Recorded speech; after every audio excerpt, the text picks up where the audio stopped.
Hi friends, welcome back to చిన్నదాని vlogs. ఈరోజు మనం డే 15లో ఉన్నామండి. డే 15లో మన టార్గెట్స్ వచ్చేసి కాంపౌండ్ ఇంట్రెస్ట్ అండ్ పజిల్స్. మనం సింపుల్ ఇంట్రెస్ట్ నుంచి కానీ కాంపౌండ్ ఇంట్రెస్ట్ నుంచి కానీ ఒక ప్రాబ్లం వచ్చే ఛాన్స్ ఉంది. మన అదృష్టం బాగుంటే కాంపౌండ్ ఇంట్రెస్ట్ నుంచి 1 ప్రాబ్లం, సింపుల్ ఇంట్రెస్ట్ నుంచి 1 ప్రాబ్లం వస్తుంది. మనం ఆల్రెడీ సింపుల్ ఇంట్రెస్ట్ చేసేసామండి. డే 8లో మనం సింపుల్ ఇంట్రెస్ట్ కంప్లీట్ చేసేసాము. సో మనం ఇప్పుడు డే 15లో కాంపౌండ్ ఇంట్రెస్ట్ చేద్దాము. అండ్ పజిల్స్ ఖచ్చితంగా 1 మార్క్ వచ్చే ఛాన్స్ ఉందండి. పజిల్స్ అనేది కొంచెం ఎక్కువ ఉంటుంది చదివి మనం ఆన్సర్ చేయడానికి.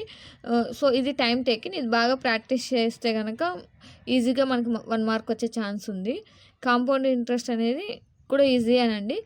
ఇది కూడా మనం సింపుల్ ఇంట్రెస్ట్ లాగే ఉంటుంది, కానీ కొంచెం ఫార్ములాస్ నేర్చుకుంటే వచ్చేస్తుందండి. చాలా ఈజీయే.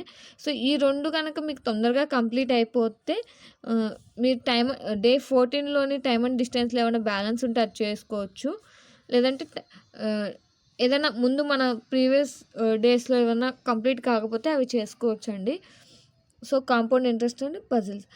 ఒకవేళ మీకు ఇంకా టైం ఉంది, మేము ఈ 2 చేసేసాం, మాకు టైం మిగిలింది అనుకుంటే ఇప్పుడు వరకు మనం డే 15 వరకు వేసుకున్న టైం టేబుల్లో ఏమేమైతే కవర్ చేసామో అందులో నుంచి ఒక టెస్ట్ రాయండి.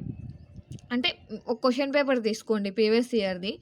అందులో నుంచి ఇప్పుడు వరకు మనకైనా చాప్టర్స్ ఉన్నాయి కదండి, అందులో వచ్చిన క్వశ్చన్స్ మాత్రమే అటెంప్ట్ చేసి చూడండి.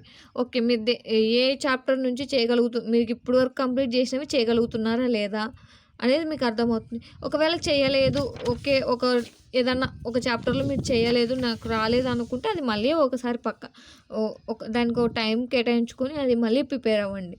ఓకేనా? అప్పుడు మనకి ఈజీగా ఉంటుంది. ఎక్కడ మిస్టేక్ చేస్తున్నారు అనేది కూడా మీకు తెలుస్తుంది. ఓకేనా?